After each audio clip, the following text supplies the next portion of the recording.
Queridos, com muita alegria, saúdo a todos com a paz do Senhor, tantos os demais irmãos que estão aqui conosco em um pequeno grupo, como também a todos os demais irmãos que estão conectados neste programa Palavra e Louvor da Igreja Assembleia de Deus em Rio Largo. Quero agradecer-lhes as orações. Queridos, eu quero ler um texto que está no capítulo 32 do livro do profeta Jeremias, tendo em vista, eu quero falar-lhes sobre a graça de Deus nos traz esperança ou nos dá esperança. Eu quero ler capítulo 32, muito conhecido, versículo 15. Em uma revelação da palavra do Senhor ao profeta, diz o texto: porque assim diz o Senhor dos exércitos, o Deus de Israel: ainda se comprarão casas e campos e vinhas nesta terra. Queridos, amados, temos lido um texto que não poderíamos, entre outros, achar tão pertinente para uma perspectiva favorável. O texto que nós lemos, ele nos desperta, ele nos renova, ele nos motiva a acreditar, a ter esperança, tendo em vista que a palavra esperança, obviamente, é uma língua latina que está vinculada ao sperare, ou num contexto clássico, esp, ou esper, que tem até relatividade, há até quem diga que o nome, o gafanhoto, por ser verde, veja que um dos nomes do gafanhoto está relacionado ao seu nome, a este contexto de esperança. A palavra esperança é o significado de acreditar nas realizações das coisas boas, de algo bom que nós desejamos. Portanto, antes de a termo, quero tomar por parte o contexto, pois quando eu li a história, eu questionei-me o que levou este desgastado profeta a ter esta esperança. Pois quando nós olhamos o contexto, a Bíblia é bem categórica nas suas narrativas, pois o contexto de Jeremias, como curiosidade, é o profeta mais longo no contexto literário, tendo em vista que são mais de 1.500 versículos, ou seja, o próprio contexto nos mostra que Jeremias é diferente, o seu contexto biográfico, de todos os demais profetas, porque só em Jeremias encontramos detalhes da sua vida. Portanto, o texto diz ao começar que Jeremias era filho de Uquias, ou sacerdote em Jerusalém. Jeremias era oriundo de uma família sacerdotal, residente na cidade de Anatote. Para entendermos, quando Josué, capítulo 21 do seu livro, aqui biblicamente falando, quando Josué, ele distribui as heranças aos filhos de Arão, aos levitas, coube a cidade de Anatote também aos sacerdotes. Quando nós desfrutamos do contexto geográfico, Anatote está a cerca, e principalmente na época, entre 5 a 6 quilômetros noroeste de Jerusalém, tendo em vista que estas regiões não era comum muitos profetas. Se nós observarmos o contexto, a contundência profética era mais no norte, tendo em vista que o sul ou as circunvizinhanças de Jerusalém era habitada mais por sacerdotes, para facilitar os prestar serviço nos vossos turnos assim escalados. A Bíblia diz que, e o contexto geográfico, obviamente, que a elite sacerdotal habitava em Jerusalém, mas os demais sacerdotes, na sua maioria, vivia na circunvizinhança, Jericó, Anatote, que era uma cidade literalmente sacerdotal. Quando nós olhamos o contexto, vejam que a perspectiva do jovem Jeremias, como outros filhos de sacerdotes, jamais era ser profeta, pois o ofício paterno era sacerdote, e queira quer não, isto passava-se para os filhos, aonde havia uma sequência e uma disputa ferrenha, pois era um orgulho, era o maior desejo de um jovem se tornar sacerdote. A partir de 30 era efetivado e aos 50 encerrava o seu ministério. Só para os irmãos terem uma pálida ideia, lembram-se que quando Davi dividiu os turnos sacerdotais para servir no santuário, então acredita-se que no tempo já de Jeremias este número eram muito maiores, em ponto que tinha sacerdote que não entrava na escala, sobretudo para servir no lugar santo, mas era um sonho, era uma perspectiva.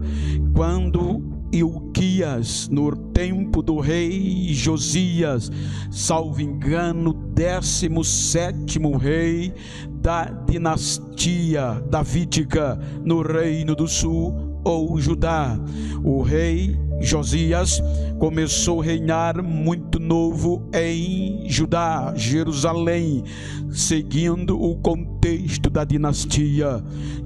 Josias pegou um período caótico, pegou um período de devassidão, aonde o próprio contexto da lei, o livro ou as escritas deuteronômicas haviam se perdido no meio da bagunça no templo. Isso implica dizer que o povo já não ligava tanto para o espiritual, para o ser de Deus, contanto desprezaram as suas leis. Quando o rei Josias assume o reinado dentro do contexto, ele manda fazer uma reforma com sacerdotes, com os guardas, de forma minuciosa no templo em Jerusalém. Contudo, no contexto da reforma, da limpeza, foi tão fundamental que os irmãos, a ler algumas epígrafes, vão entender a reforma do rei Josias, tendo em vista que foi nesta reforma que foi encontrado o livro da lei, e justamente pelo sacerdote ou grande sacerdote Ilquias, Uquias. Bem verdade, não tem evidências, mas dentro do contexto histórico e bíblico, dá-me a entender que este sacerdote, ou o grande, o sumo chefe dos sacerdotes, chamado Uquias, tinha um relacionamento íntimo com o rei. Quando ele descobre o livro, ele manda com que o escrivão leve ao rei, pois houve alegria. Quando o escrivão lê o livro em voz alta diante de Josias, então Josias protagoniza uma reforma espiritual que há muito tempo não se via. O texto bíblico diz que Josias andou na presença de Deus, não se desviou nem para a esquerda nem para a direita. Josias, ele começa a reinar e no seu início foi digno de patrocinar esta grande reforma. Portanto, depois da reforma, com um período de ano, 13º ano, 13 anos do seu reinado, então houve rebelião de contexto espiritual. É nesta rebelião que agora Deus precisa de uma voz, não uma voz sacerdotal, mas uma voz profética, porque a voz sacerdotal, ela é intermediária, ela está entre o povo e entre Deus, na sua observância, levando o clamor, o pedido, a necessidade do povo a Deus. Mas a voz profética é diferente, é a resposta de Deus para o povo. Então, para ser profeta não é fácil, pois nem tudo a gente quer ouvir, o ser humano quer ouvir. Então, ser profeta é abdicar da sua própria integridade e dar cara para bater em nome de Deus. Então, como Jeremias servia, era filho e morava em Anatote, num contexto sacerdotal, vizinho da esquerda, sacerdote, vizinho da direita, sacerdote, na praça, sacerdotes e obviamente filhos de sacerdotes, pois era uma cidade sacerdotal. Isso implica a dizer que os amigos de infância, de adolescência, todos tinham a mesma perspectiva. Era uma geração sacerdotal futura que estava sendo preparada.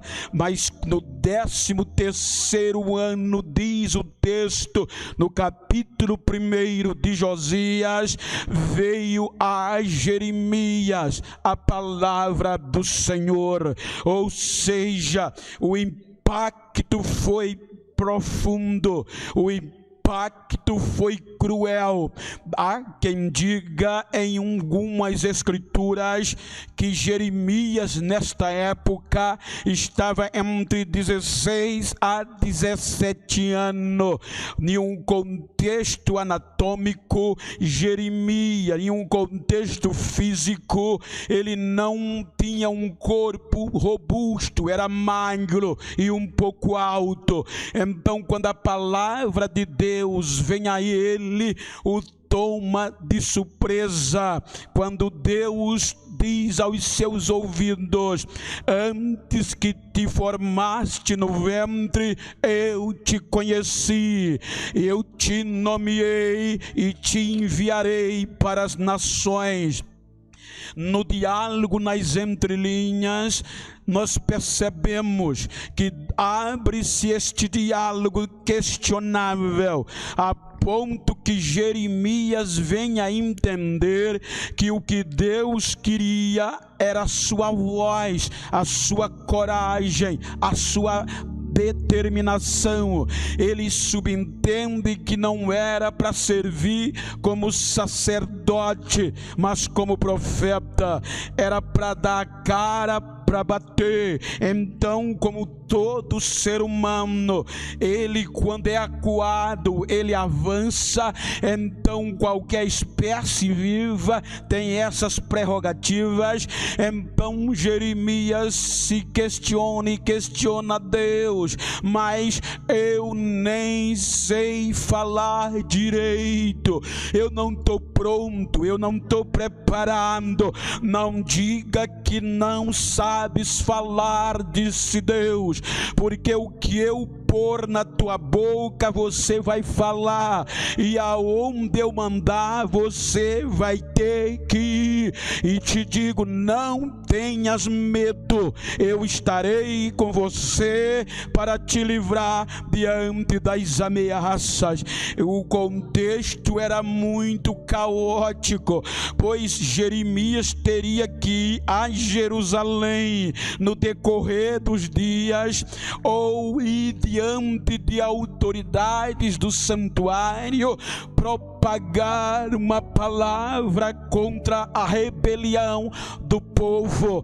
Por isso que o texto diz: palavra do Senhor que veio a Jeremias, filho de Hilquia, o sacerdote, ou seja, no 13º ano do reinado de Josias. Então aqui se desencadeia, aqui se abre a porta para a história de Jeremias. O contexto parecia o contrário, tendo em vista que quando Jeremias começa o seu ministério profético e transmite a palavra de Deus, advertindo Judá, o povo, para o arrependimento, pois um castigo poderia ser inevitável. Então o povo não aceita a sua proposta.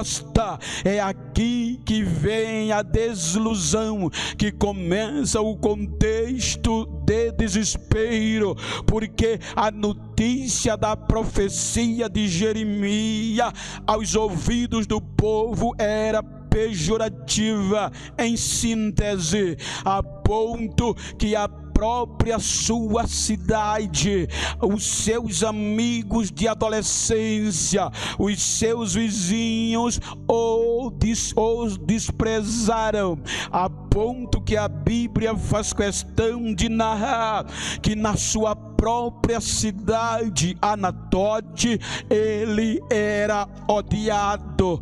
Contudo, ele se sentiu tão constrangido que Deus disse a ele: não case nesta cidade, não contraia família nesta cidade, pois eu tenho juízo contra ela.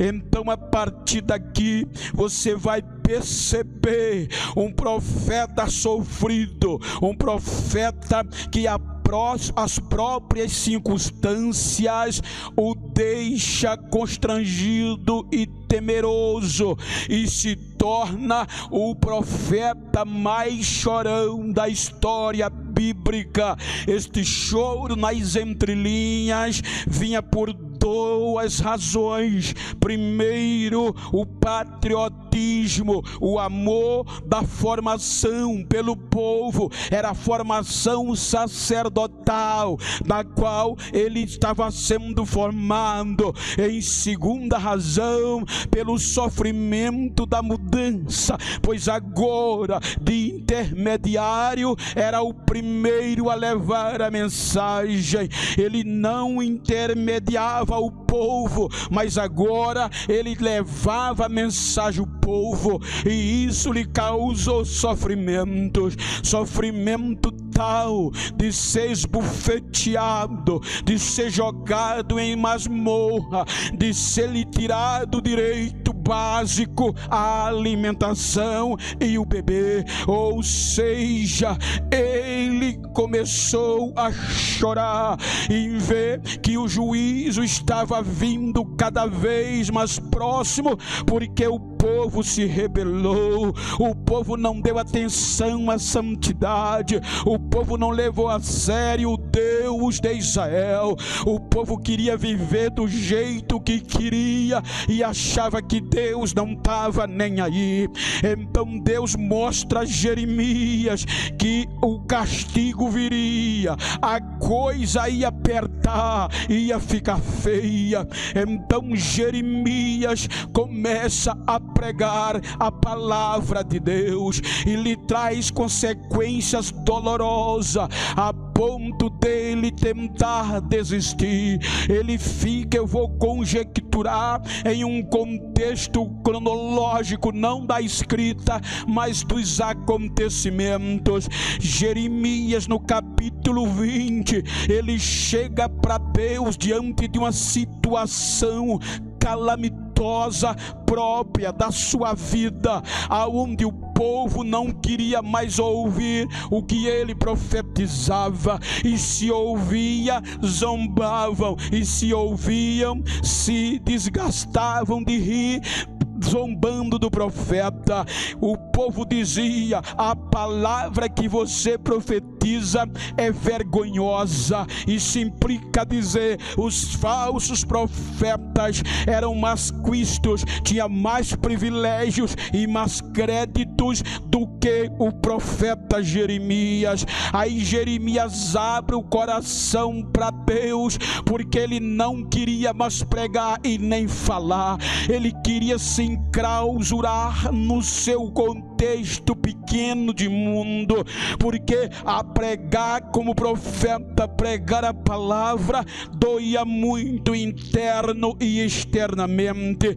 É quando ele questiona Deus, chama Deus para um diálogo e abre o coração. É a primeira vez que o profeta encara Deus cara a cara em um diálogo tão aberto. Ele diz: Senhor, eu vou parafrasear, Senhor, vem aqui, Senhor, vamos dialogar. Olha a situação como está.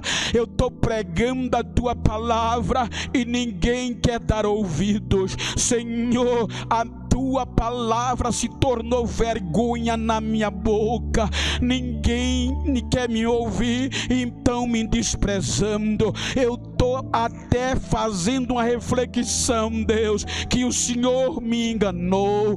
Quando o Senhor me chamou lá na minha casa, eu te disse que eu não estava pronto, eu não queria, pois eu sabia que ia ser difícil, mas o Senhor me persuadiu. A palavra persuadir é enganar. O Senhor me enganou, o Senhor me deixou só, e agora o pior é que eu estou pensando em parar de pregar a tua palavra, mas eu não consigo, mesmo no meio da vergonha, mesmo sendo desprezado, eu não consigo parar de pregar, porque quando eu penso em parar, a tua palavra queima como fogo dentro dos meus ossos, não dá mais para parar. Qual é o subjetivo? Eu vou ter que descer a casa do oleiro. Desce lá, Jeremias, eu vou te dar resposta. Então é na casa do oleiro que Jeremias conhece o propósito de Deus. Jeremias, continue falando, continue pregando, mesmo que te despreze, que não te dê ouvido, porque eu sou Deus misericordioso. Olha o vaso quebrado e olha o que eu vou fazer, Jeremias. É a visão que todos a conhecem de cor e salteado. O vaso na mão do oleiro quebra, e o oleiro não pega caco novo nem argila nova, é dos cacos da argila já usada que ele refaz o próprio vaso. Aí Deus diz: Jeremias, tem esperança, Jeremias. continua acreditando, Jeremias, porque eu vou trazer juízo, mas eu vou refazer de novo, eu ainda vou trazer algo novo para essa circunstância dolorosa. Então Jeremias não para. Veja que ele profetiza, começa com o rei Josias, o primeiro filho Jeoaquim assume no lugar do pai na dinastia davídica, se torna o 18º rei de Israel. Agora é o período de Daniel, de Sadraque, de Mesaque, de Abdênego. É aqui que Jeremias ainda continuava advertindo. Então é no tempo do rei Jeoaquim que vem o primeiro sítio. No tempo de Jeoaquim vem Nabucodonosor como juízo para sitiar Jerusalém. E agora a profecia de desprezo que diziam que Jeremias profetizava, agora é real.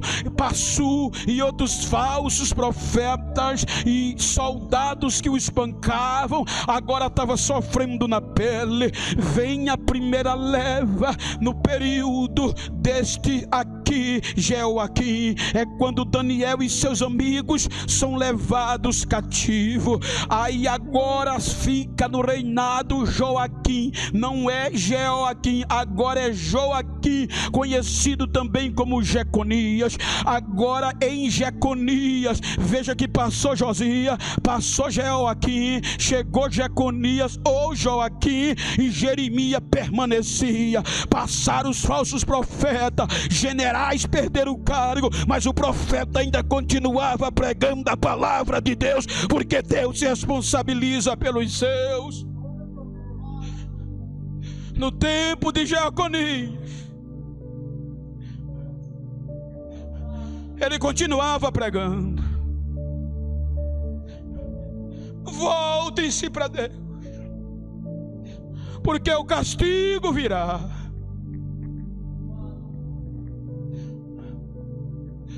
E não deram-lhe ouvidos. E Nabucodonosor vem pela segunda vez. É aqui que o caos é estabelecido, porque nessa segunda invasão,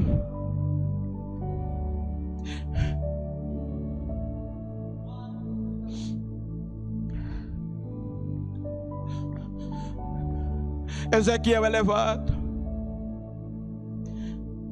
Jeremias viu o seu amigo dentro de uma conjectura, pois Ezequiel também era de Anatote, era filho de sacerdote.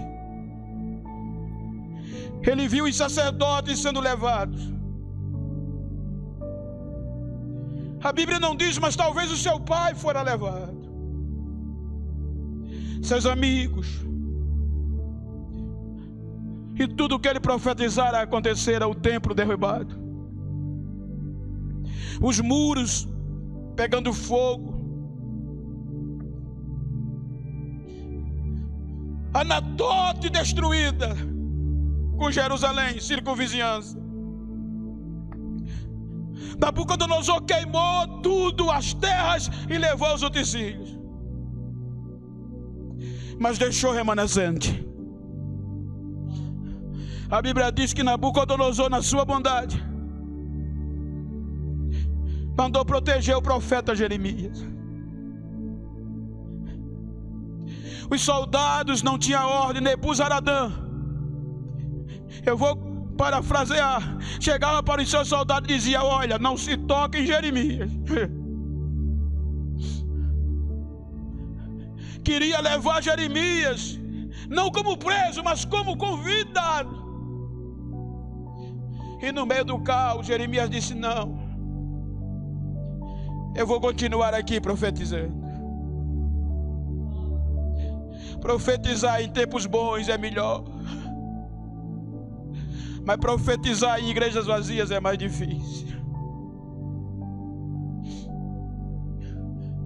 O templo destruído, não havia perspectiva de restauração.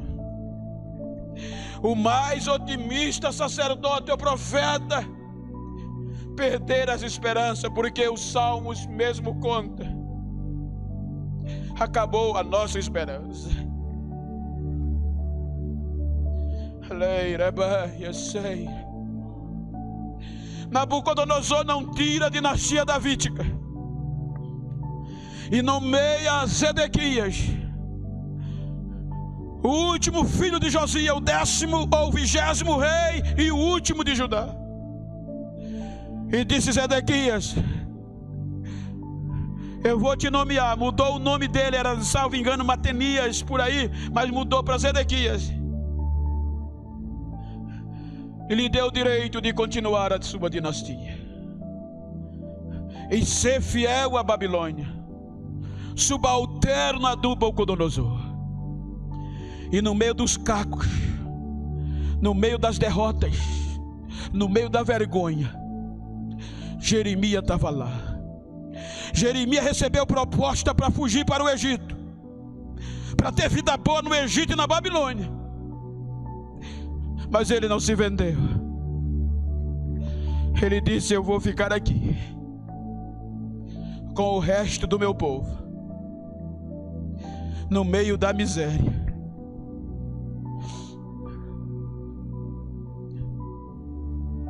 No meio da miséria, eu vou permanecer aqui. Zedequias, no transcorrer de poucos anos, traiu Nabucodonosor e fez aliança com os egípcios. Aí o profeta Jeremias os adverte que aquilo estava errado, e por conta daquilo Nabucodonosor viria e ia fazer a terceira invasão. E isso causou dores, porque o rei Zedequias, mesmo que Jeremias era um dos seus conselheiros, não quis ouvir, porque a mensagem era dura. Você errou, Zedequias, e por conta do seu erro, Nabucodonosor voltará e te sitiar, e não vai adiantar você confiar nos egípcios. E Zedequias disse ao seu comandante: joga ele na cadeia.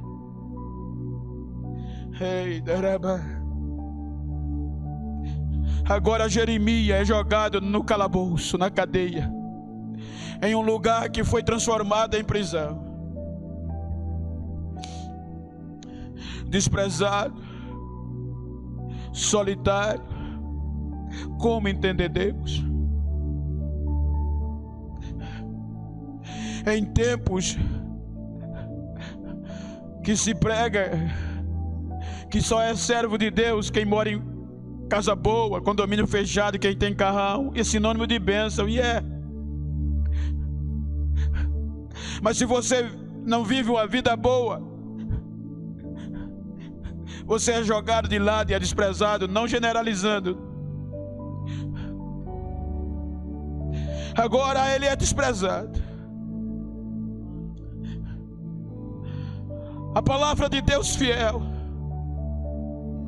e ele jogado na prisão.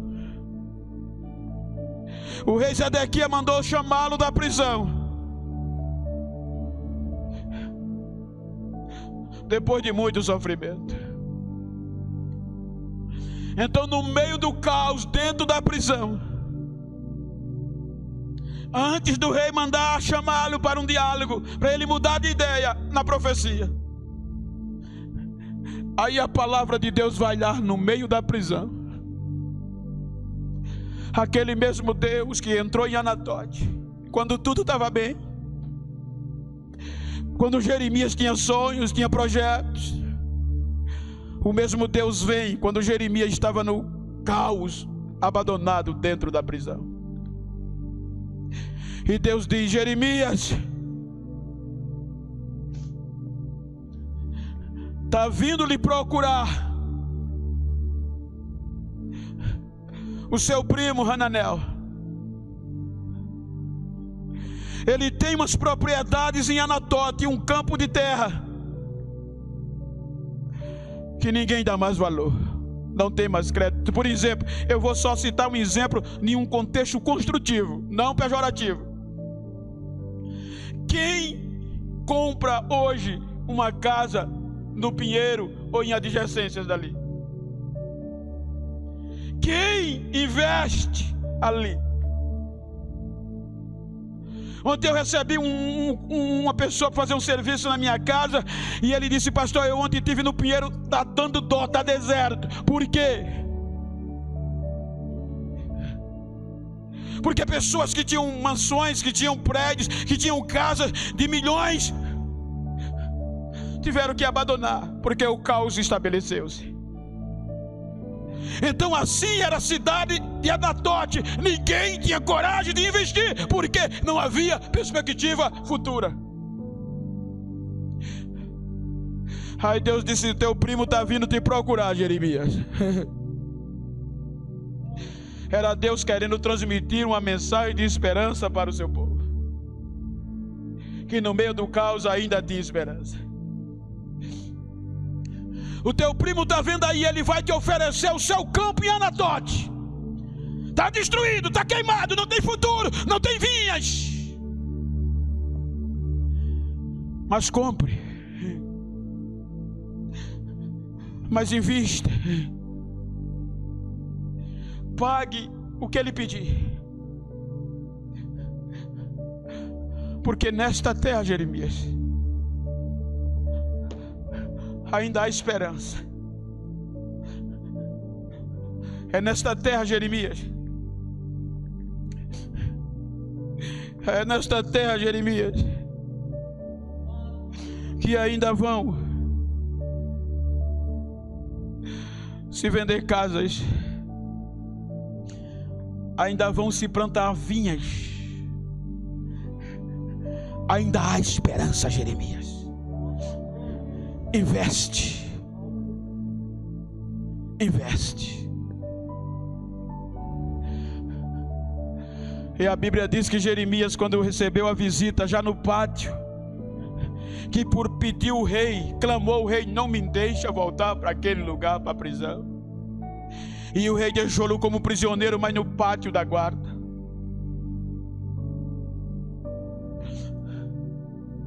E a Bíblia diz que quando Hananel veio, Jeremias entendeu que era Deus. E quando aonde ninguém via mais esperança, valia a pena investir. Aí a Bíblia diz que ele pesou, salvo engano, 17 quilos de prata. E pagou o preço daquele campo. Veja que o negócio ia demorar tanto, que ele chamou o escrivão Baruque e disse: Baruque, precisamos lavar essa escritura, chama algumas testemunhas. Mas você vai ter coragem de comprar, Jeremias? Vou. Mas Jeremias, não há mais esperança. Tem esperança. Deus me falou que ainda tem esperança. Coisa boa ainda vai acontecer. Faça a escritura fechada e a escritura aberta. A fechada vai para o juiz, a aberta fica com o proprietário. Coloque-as no pote de barro, que possivelmente papiro, ou um elemento que precisava ser conservado, para suportar muito tempo. Pode demorar, mas ainda há esperança. Foi aqui que eu parei quando eu li. O que fez um homem? O que faz um ser humano jogado, abandonado, preso, o inimigo cercando para destruir tudo, a visão humana, não havia mais perspectiva. O que faz um ser humano invadir e acreditar que coisas boas vêm quando ninguém vê? Você pode assistir os jornais, neurocirurgião, infectologista, cientistas, médicos, especialistas, comentaristas. Ninguém tem um futuro brilhante, ou a maior parte. É incerto, não vale a pena investir. Isso implica dizer: não vale a pena acreditar. Mas o que é que fez Jeremias no meio do caos? Ter esperança. Eu só tive uma resposta. Depois de analisar psicologicamente, depois de analisar psiquiatricamente, filosoficamente. A graça de Deus. A graça de Deus nos dá esperança quando ninguém acredita que há mais. A graça de Deus é o favor que a gente não merece. As atitudes da humanidade não merecem.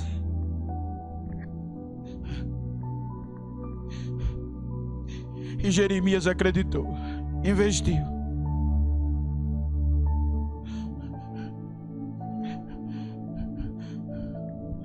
E se você for em Anatote hoje, quando tudo parecia ser o fim, você não acredita que é Anatote hoje? Seus vinhedos, suas casas, valeu a pena ter esperança.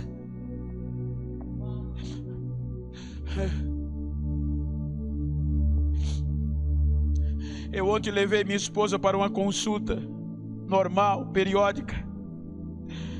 E ela, quando saiu, me disse uma expressão que a médica disse a ela que está assustada pelo número de mulheres depressivas que a tem procurado.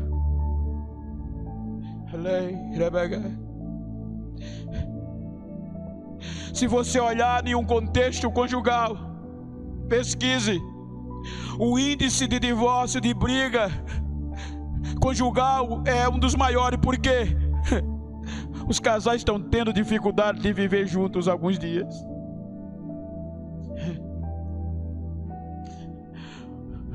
O cenário não é perfeito, o cenário não é bom,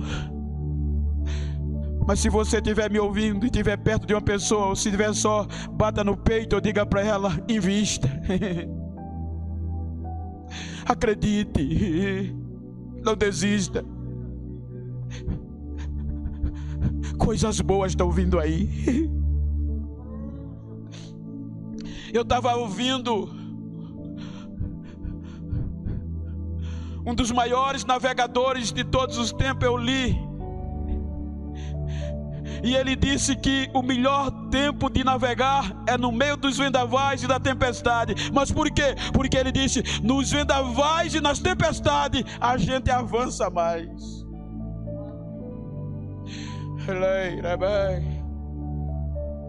A graça de Deus nos traz esperança. Na ótica humana, patológica, não havia perspectivas para Jeremias acreditar. Tudo era o contrário. E Deus disse, vai dar certo, Jeremias. Pode até demorar, mas nessa terra ainda vai ter coisa boa. Eu lembro-me, século passado, 1952, salvo engano, um grande alpinista chamado Edmund Hillary, ele foi ao pé do Monte Everest, 8.850 metros de altitude, salvo engano, mas é por aí. É o pico mais alto do planeta. E ele, com seu guia, tentou escalar, alpinista, expert, um inglês, um britânico. Mas quando ele chegou em parte do monte, fazendo a sua escala, ele não resistiu e desistiu. Mas só o feito de onde ele chegou chamou tanta atenção dos britânicos que o convidaram para dar uma palestra para várias pessoas. E naquela palestra ele começou a lamentar.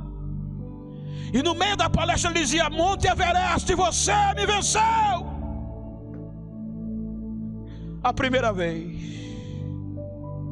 Depois dele mostrar os seus passos às plateias, ele largou o microfone, olhou para a gravura do Monte Everest que ele estava apresentando e gritou em voz alta. A plateia não entendeu. Monte Everest, você me venceu. pela primeira vez,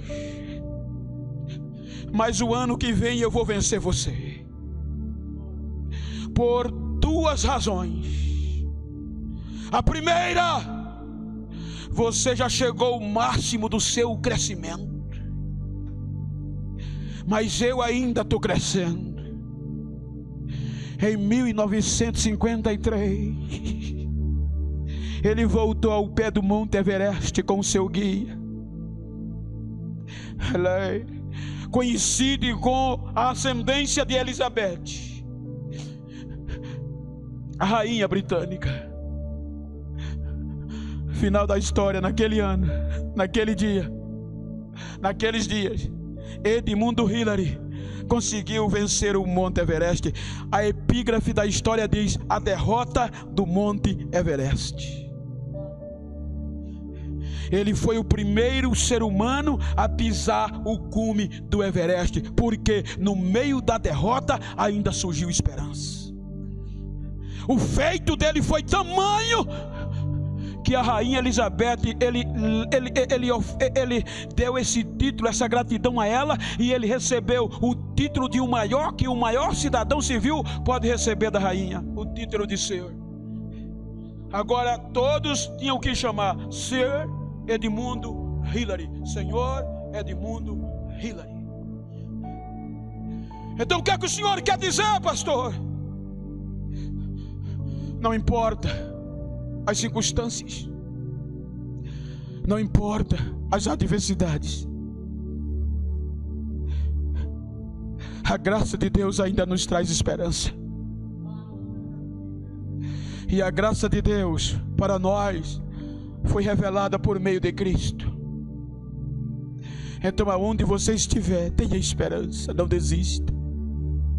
Aonde você estiver, acredite. Aonde você estiver, persevere, porque ainda vai acontecer coisas boas nesta terra. Soberano e eterno Pai,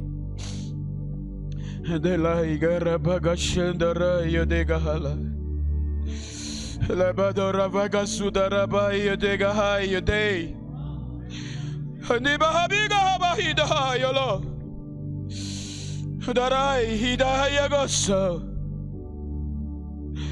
alai rabagaya sa, higai dei, alai rabagai. Ainda há esperança. A graça de Deus, quem nos separará dela? Veja que a esperança está em segundo lugar na visão teológica. Ela está entre a caridade e a fé, o amor, a esperança e a fé. Soberano Deus e eterno Pai, as circunstâncias não são boas, as visões de especialista pós-pandemia não são favoráveis. Economicamente, sanitariamente, politicamente. Mas a tua palavra nos motiva através de mensagens. Quando não havia mais perspectiva, o Senhor estimula o seu povo a acreditar. Pois o Senhor é o Deus que restaura.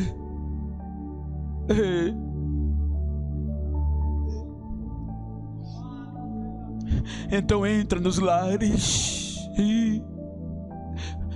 Aquela pessoa que estava querendo desistir, aquele crente que já perdeu esta esperança, aquele afastado que perdeu a esperança, o comerciante, os empresários, os políticos, o nosso município, o nosso estado, a nossa nação, aquele que está enfermo,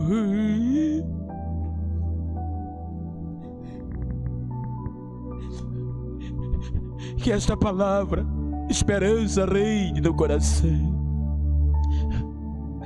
pois a tua graça está viva. O teu favor que a gente não merece está vivo. Então que a tua graça nos cubra e nos dê esperança. Em nome de Jesus.